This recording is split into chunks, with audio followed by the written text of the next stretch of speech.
Distinguished colleagues, we have a nominee before us and a former woman leader of our great party, or current woman leader of our great party, Dr. Betta Edu. Hi guys, this is Kianen's 2 cents. So I want to welcome you all to this channel. In this video, we want to quickly x-ray one of the news that has been making headlines in the Nigerian space. And this has to do with one of the ministers that was suspended in the person of Dr. Betta Edu. I'm sure a number of us have seen a lot of reactions and news, on this woman. And many of us, of course, have our own opinion about what has transpired so far. So the essence of this video is for us to bring us up to speed. For those of us who probably didn't know what has been happening so far, we want to bring us up to speed and share our own 2 cents, our own opinion about the whole thing, because this is what this channel is about. We touch on every topic and then we share our own 2 cents. So without wasting much time, let me just give a background information on this minister and the ministry involved. So let me start by going back to the time of the former president, Muhammadu Buhari. There was a ministry that was created at the time, all right? This ministry has not been in existence until Buhari's time. That ministry for short is referred to as the Ministry of Humanitarian Affairs. Okay, there are other portfolios around it, but generally speaking, is the Ministry of Humanitarian Affairs. And to a layman, that ministry just caters to people who are vulnerable, people living below the poverty line. It's also involved in poverty alleviation. And that ministry at the time was headed by Sadiya Umar Farouk, okay? And all the while she was minister, there were a series of allegations, which Buhari did not really suspend her for. But after Buhari's tenure and Tinubu came on board, Tinubu decided to begin to sanitize the system.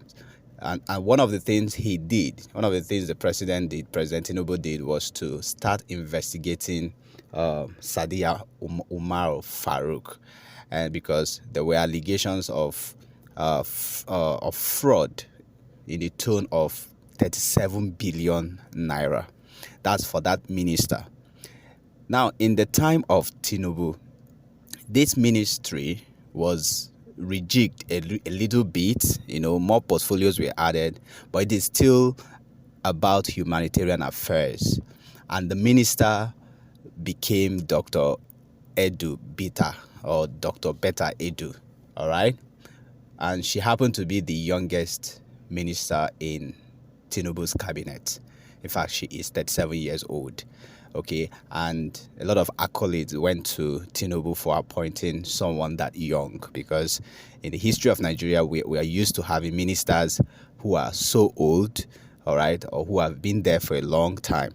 So when this woman took over office as a minister, there were a lot of expectations.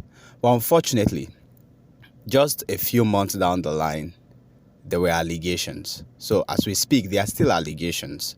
All right. I'm sure we must have seen in the news that the moment these allegations started coming out, a lot of documents started leaking out. Tinubu did what we feel, let me speak for myself now, what I feel was a wise thing to do, was to suspend her so that investigations can go on. And of course, we realized that the moment she was suspended, she wanted to seek audience with the president, and the president didn't grant her audience. All right. And the day after, she was invited by EFCC. And as we do this video, as I speak, EFCC has been interrogating her. She's been released on bail while the investigation continues. So what exactly did she do? There were a lot of things that have been alleged, against her. But one that is prominent is the fact that she transferred the sum of about 585 million naira into a private account. She transferred this money into a private account, and it contravenes the law of that ministry and even the Nigerian law. Okay, even though she's come out to say, yes, she did that. And as far as she's concerned, it's a legal thing that she did. All right. She quoted a part of the law that supports what she has done. So it's left for EFCC and the law enforcement agency and the court to decide whether she's innocent or not. But here, I want to just share my opinion about this. I realize that this particular ministry, which focuses on humanitarian services, humanitarian affairs, poverty alleviation, is a domicile for fraud. Okay, it's a domicile, and it's a very easy ministry for fraudulent activities, because we do not really have in Nigeria a, what do I call it now? We don't have a directory of those who are really living below the poverty line and who are being helped by the funds, coming out of this ministry. So it is easier for money to be transferred into private account. It's easier for money to be laundered, for just the sake of